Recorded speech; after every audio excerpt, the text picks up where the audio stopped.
Macam kita, PA system kita, amplifier semua komplit, tapi kadang banyak angkat tangan. Engineer tak ada. Bila satu masuk, pula 10 prem.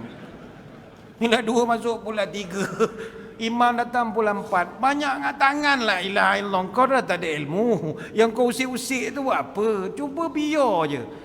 Baik tu kadang kita cadangkan masjid, barang tu tutup mangga. Jangan usik-usik.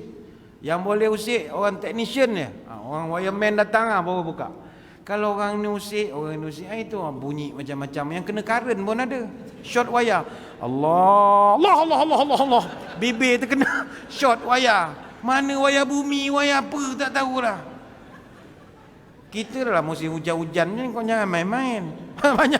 Banyak main-main, tak boleh. Ni current ni. Masjid Haram, dia jaga betul. Lepas tu kita heran, macam mana Syekh Halim Mullah, umur 70, azan suara F minor. F minor suara, setarap dengan Ziana Zain. Tinggi betul suara dia, umur 70. Ada penyanyi Gegor Berganza 2 minggu lepas, A minor pun tak lepas tau. Jangan main-main. A minor pun tak lepas. Ini F, rupa ejah banyak. Allah, dia ejah. Oh patutlah sedap. PA system.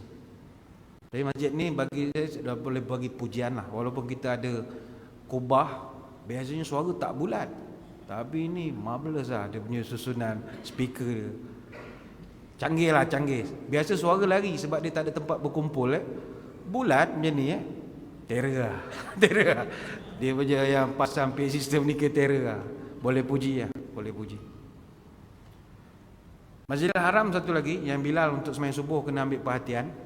Dia orang bila sebutkan as-salatu khairu minan naum, itu kena ikut.